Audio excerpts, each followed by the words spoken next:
제21장.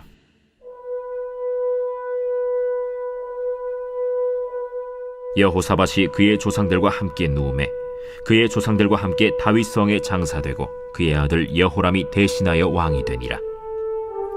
여호사밧의 아들 여호람의 아우들 아사랴와 여히엘과 스가랴와 아사랴와 미가엘과 스바디아는 다 유다 왕 여호사밧의 아들들이라.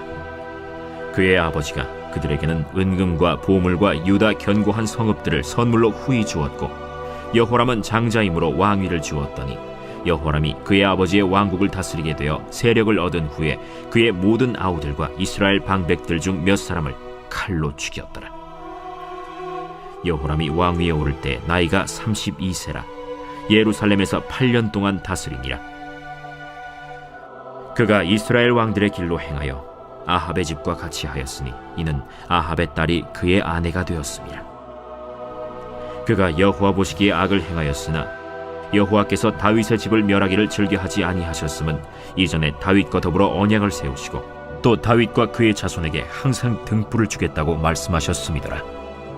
여호람 때에 에돔이 배반하여 유다의 지배하에서 벗어나 자기 위에 왕을 세우므로 여호람이 지휘관들과 모든 병거를 거느리고 출정하였더니 밤에 일어나서 자기를 애워싼 에돔 사람과 그 병거의 지휘관들을 쳤더라. 이와 같이 에돔이 배반하여 유다의 지배하에서 벗어났더니 오늘까지 그러하였으며, 그때 림나도 배반하여 여호람의 지배하에서 벗어났으니 이는 그가 그의 조상들의 하나님 여호와를 버렸음이더라. 안녕하십니까, 근숙가족 여러분. 매일 말씀의 김예찬입니다. 오늘 말씀은 역대하서 21장 1절부터 10절까지입니다. 여러분, 오늘 1절 한번 읽어보겠습니다. 여호사밧이 그의 조상들과 누움에 그의 조상들과 함께 다윗성에 장사되고 그의 아들 여호람이 대신하여 왕이 되니라. 여러분, 이제 여호사밧이 죽고 그의 아들인 여호람이 왕이 됩니다. 여러분이 역대하를 볼 때마다 정말로 많이 느끼는 것은 완벽한, 하나님 앞에서 완벽한 삶을 살았던 사람을 찾기가 정말 힘든 것 같습니다. 악하다면 끝까지 악하든지, 아니면 하나님께서 선하고 하나님을 경외하는 자라고 여기신다 할지라도 중간중간에 실수하는 때가 있는 것을 봅니다. 그래서 정말로 하나님께서는 모든 인생들을 감찰하시고 모든 사람들의 마음을 달아보신다. 그래서 우리는 실수하더라도, 넘어지더라도 기회가 있다. 하나님을 경외하는 자들에게 주시는 복을 우리 인생 가운데 누릴 수 있다. 그 어떤 죄에 빠질지라도 기회가 있다라는 것이죠. 또 반면에 내가 하나님을 잘 믿는 것처럼 보이지만 언제 우리가 교만해지고 언제 우리가 실족하고 언제 우리가 하나님의 길로부터 떠날 수 있는지를 항상 두렵고 떨리는 마음으로 우리에게 주신 구원을 이루어가는 과정이 인생인 것 같습니다. 여호람이 왕이 되었습니다. 우리 2절 3절 보겠습니다. 여호사밧의 아들 여호람의 아우들 아사랴와 여히엘과 스가랴와 아사랴와 미가엘과 스바데아는 다 유다 왕 여호사밧의 아들들이라. 여호사밧이 이제 아들들이 많이 있었죠. 3절 그의 아버지가 그들에게는 은금과 보물과 유다의 견고한 성읍들을 후히 주었고 여호람은 장자임으로 왕위를 주었다니. 여러분, 여호람이 그의 자녀들에게, 장자인 여호람에게는 당연히 예루살렘을 줬겠죠. 그리고 왕위를 줬을 겁니다. 그리고 나머지는 아들에게 골고루 나누어 줬던 것을 볼 수 있습니다.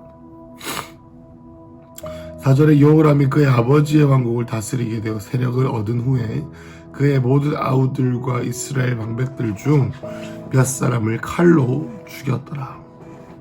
여러분, 여호람은 어떤 일을 했냐면은 이 자신의 나라를 견고하게 세우기 위해서 자신의 힘으로, 자신의 방법으로 이 아우들과 그리고 이스라엘의 방백들, 그러니까 이 귀족들을 죽였다라고 나와 있죠. 그리고 여호람이 5절에 왕위에 오를 때의 나이가 32세였습니다. 그리고 8년 동안 다스렸습니다. 32세의 왕위에 올라서 8년 뒤인 40살에 죽었습니다. 6절에 그가 이스라엘 왕들의 길로 행하여 아합의 집과 같이 하였으니 이는 아합의 딸이 그의 아내가 되었습니다. 그가 여호와 보시기에 악을 행하였으나. 여러분, 정말 여호사밧이 한 큰 실수 중에 하나가 무엇이었을까요? 그렇습니다. 아합의 딸, 더 구체적으로 말하면 이세벨의 딸과 결혼을 시킨 것이죠. 여호사밧이 그의 인생은 잘 살았고 그의 인생은 비교적 개혁을 행했고 비교적 하나님을 경외하는 자를 삶을 살았지만 그의 자녀들은 어떻게 했습니까? 세상의 사람과 결혼을 시켰던 것이죠. 그래서 자기 아내와 결혼을 잘못했는지 아니면 그가 죄인이 원래부터 그러한 악독한 성질을 가졌는지는 모르겠습니다만은 자신의 아우들을 죽이고 자신을 도와주고 자신이 섬겨야 될 자들을 죽이고 도리어 권력을 누리고 뿐만 아니라 우상을 섬기는 일을 그 길로 들어섰다라는 것이죠. 근데 7절을 보시죠. 여호와께서 다윗의 집을 멸하기를 즐겨하지 아니하셨으면 이전에 다윗과 더불어 언약을 세우시고 또 다윗과 그의 자손에게 항상 등불을 주시겠다라고 말씀하셨음이더라. 그런데 하나님께서는 다윗과 맺으신 언약으로 인하여 이 여호람의 왕조를 멸하기를 즐거워하지 아니하셨습니다. 8절에 여호람 때 에돔이 배반하여 유다의 지배하에서 벗어나 자기 위에 왕을 세움으로 여호람이 9절에 지위가 늘어가며 병거를 내려오고 이제 전쟁을 일으킵니다. 그런데 10절에 이와 같이 에돔이 배반하여 유다의 지배하에서 벗어났더니 오늘까지 그라였고 그때 림나도 배반하여 여호람의 지배하에서 벗어났더니 그가 그의 조상들의 하나님 여호와를 버렸음이더라. 여러분, 8절부터 나오는 이야기는 하나님을 경외하지 않는, 하나님을 버린, 10절에 보면은 그 여호람의 지배하에서 벗어났으니 이는 그가 그의 조상들의 하나님 여호와를 버렸음이더라. 그러니까 하나님을 버린 사람의 삶 가운데 일어나는 일입니다. 하나님을 버린 자는 하늘에서 천둥이 임하고 벼락이 떨어져서 죽거나 갑자기 급사하거나 그러한 일이 일어나기보다는 그의 삶이 자신의 힘으로 유지되고 있는 모든 삶의 지경들이 하나씩 자신의 통제로부터 벗어나게 되는 일이 일어난다라는 것을 볼 수가 있습니다. 여러분, 여호람이 자신의 아우들을 죽이기 전에 영어 성경에서는 뭐라고 나오냐면 여호람이 자신의 능력으로 자신의 힘으로 자신의 나라를 잘 다스리게 하기 위해서 아우들과 친구들과 방백들을 죽였다라고 나와 있습니다. 자신의 힘으로 그의 나라를 강성하게 하기 위해서 우상들을 섬겼다. 자신들의 힘으로 자신의 능력으로 자신의 환경을 다스리게 하기 위해서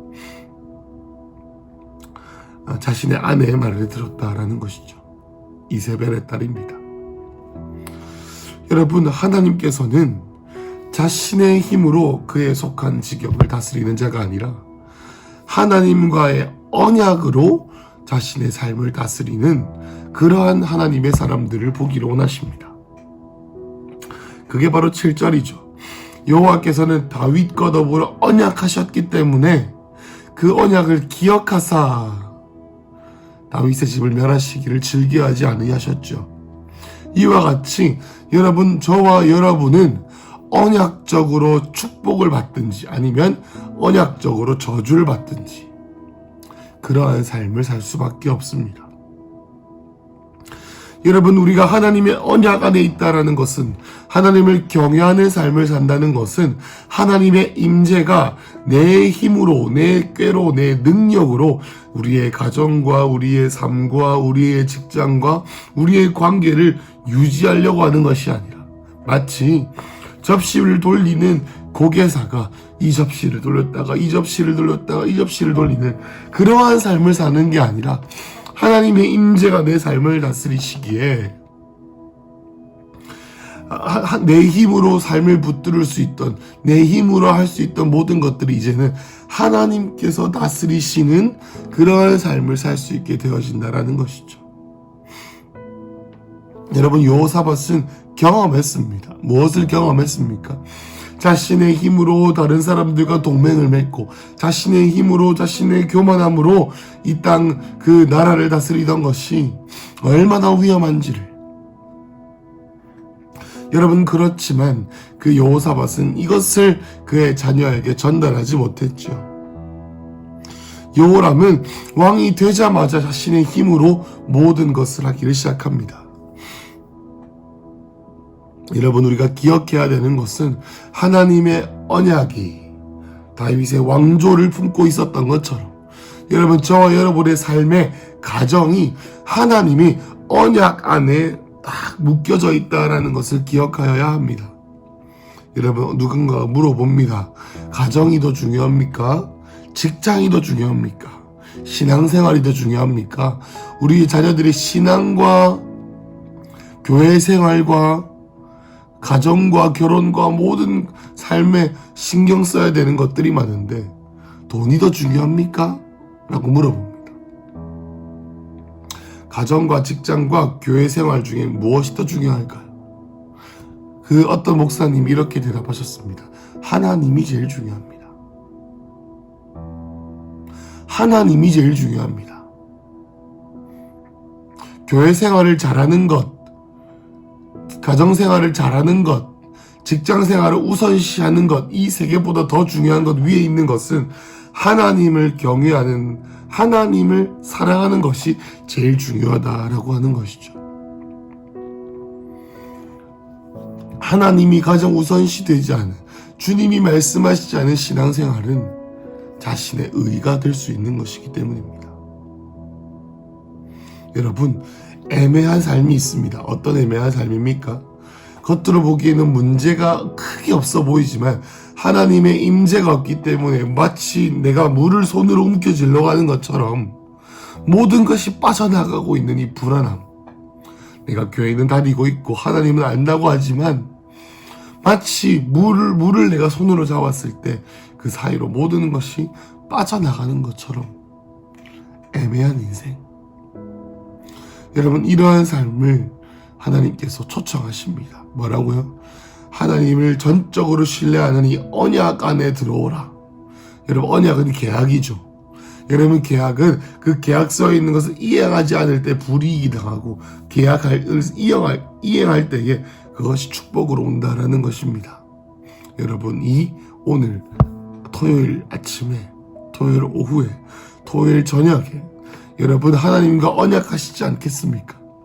하나님, 내 삶을 내 뜻대로 이루어 나려고 했던 모든 욕심들을 포기하고 오늘 하나님 아버지께 돌아가기를 소망합니다. 하나님, 내 힘으로 나의 나라를 가지고 가기 위해 형제들과 아우들을 죽였던 여호람처럼 내 뜻대로 삶을 어떻게 하려다가 실수에 실수를 더하는 인생이 아니라 하나님, 내 삶에 내가 돌려야 되는 접시들이 너무나도 많지만 하나님을 의지함으로 하나님의 임재가 언약 가운데 나에게 내려올 때에 그 임재가, 그 하나님의 영이 내 삶을 다스리시는 것을 보게 하여 주시옵소서. 그러한 인생 살기 원합니다 라고 기도하는, 하나님과 언약하는 하루 되시길 축복합니다. 기도하겠습니다. 주님, 우리의 삶과 우리 자녀들의 삶이 하나님께로부터 배운 것이 있다면 하나님으로부터 받은 꿈을 내 뜻대로 하려다가 실수하고 넘어지고 죄를 더하다 끝나는 것이 아니라 하나님, 당신을 의지하고 당신을 사랑하며 내가 돌려야 되는 수많은 접시들이 내 뜻대로 돌려지는 것이 아니라 하나님의 임재가 돌리는 것을 보게 하여 주십시오. 주님, 오늘 내 삶을 주님께 위탁하고 의탁합니다. 예수님의 이름으로 기도했습니다. 아멘.